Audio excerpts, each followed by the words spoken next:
నమస్కారం భక్తులారా, భక్తి క్రోనికల్ ఛానల్కి స్వాగతం. మనందరం లక్ష్మీదేవిని పూజిస్తాం, సంపద కోసం, సుఖం కోసం, సంతోషం కోసం. కానీ ఒక్క ప్రశ్న ఎప్పుడైనా మీ మనసులో వచ్చిందా? ఎందుకు కొంతమందికి మాత్రమే లక్ష్మీ కటాక్షం ఉంటుంది? ఎందుకు కొంతమంది ఎంత కష్టపడినా డబ్బు వారి దగ్గర నిలవదు? ఇది అదృష్టం కాదు, ఇది ఒక రహస్యం. ఈరోజు నేను చెప్పబోయే ఈ కథ మీ ఆలోచనల్ని మారుస్తుంది. పూర్వకాలంలో దేవతలు మరియు అసురులు కలిసి పాల సముద్రాన్ని మదించారు. ఆ సముద్రం నుండి ఎన్నో రత్నాలు వెలువడ్డాయి. కానీ అందరిలో కల్లా అద్భుతమైనది ఒక దివ్య కాంతి. ఆ కాంతి నుంచి అవతరించిందే స్వయంగా మహాలక్ష్మీదేవి. ఆమె కళ్లల్లో కరుణ, చేతుల్లో సంపద, ఆమె అడుగు పడిన చోట ఐశ్వర్యం విరిసింది. అయితే ఆమె ఒక నిర్ణయం తీసుకుంది. నేను ఎక్కడా ఉండను, నేను ఒక ప్రత్యేకమైన చోటు మాత్రమే నివసిస్తాను అని. ఒక చిన్న గ్రామం, అక్కడ ఒక పెద్ద బ్రాహ్మణ కుటుంబం ఉండేది.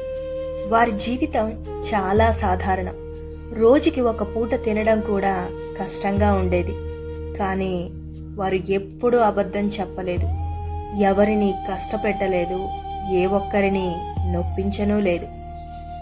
ఒకరోజు ఆ బ్రాహ్మణుడి భార్య కన్నీళ్లు పెట్టుకుంటూ అడిగింది, మనము ఎన్ని పూజలు చేస్తున్నామో, ఎంత భక్తితో ప్రార్థిస్తున్నామో, అయినా లక్ష్మీదేవి ఎందుకు మన ఇంటికి రావటం లేదు అని. అదే రోజు సాయంత్రం ఒక మహర్షి వారి ఇంటి ముందుకు వచ్చాడు. వారి పరిస్థితిని చూసి ఆయన ఒక చిరునవ్వు నవ్వాడు. అతను ఇలా అన్నాడు, మీరు లక్ష్మీదేవిని పిలుస్తున్నారు, కానీ ఆమెకు ఇష్టమైన మార్గాన్ని మీరు మరిచిపోయారు అని అనడంతో వారందరూ ఆశ్చర్యపోయారు. మా తప్పు ఏమిటి స్వామి, మేము ఏమి మర్చిపోయాము అని అడిగారు. అప్పుడు మహర్షి ఇలా చెప్పాడు, ఈరోజు మీ దగ్గర ఉన్న ఆహారం మీరు తినకముందే ఇతరులకు పంచండి అని చెప్పాడు. కానీ అది చాలా కష్టం. ఎందుకంటే వారి దగ్గర ఉన్నది ఒకే ఒక్క భోజనం.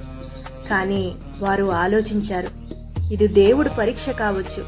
అందుకే వారు తమ ఆహారాన్ని ఒక ఆకలితో ఉన్న వ్యక్తికి ఇచ్చేశారు.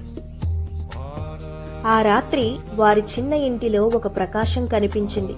ఆ వెలుగు నెమ్మదిగా పెరిగింది. ఆ వెలుగులో నుంచి మహాలక్ష్మీదేవి ప్రత్యక్షమైంది. వారు ఆశ్చర్యంతో ఆ మహాలక్ష్మి పాదాలపై పడ్డారు.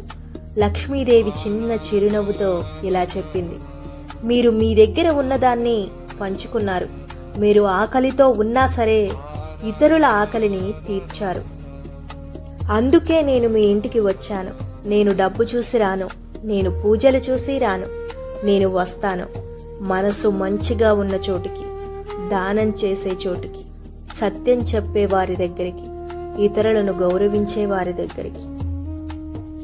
ఈ కథ మనకు చెప్పేదేమిటంటే, లక్ష్మీదేవి సంపద మాత్రమే కాదు, ఆమె ఒక శక్తి, ఆమె ఒక ఆశీర్వాదం, ఆమె మన మంచితనానికి ప్రతిఫలం. మీరు మంచి చేస్తే, మీరు ఇతరులకు సహాయం చేస్తే లక్ష్మీదేవి తప్పకుండా మీ జీవితంలోకి వస్తుంది. కాబట్టి ఈ రోజు నుంచైనా ఒక మంచి నిర్ణయం తీసుకోండి. ఎవరైనా అవసరంలో ఉంటే సహాయం చేయండి. ఎప్పుడూ సత్యం మాట్లాడండి. మంచి మనసుతో జీవించండి. అప్పుడు లక్ష్మీదేవి మీ ఇంటిని వదిలి వెళ్ళదు. ఓం శ్రీ మహాలక్ష్మియే నమః. ఈ వీడియో మీకు నచ్చితే లైక్ చేయండి, షేర్ చేయండి, సబ్స్క్రైబ్ చేయండి.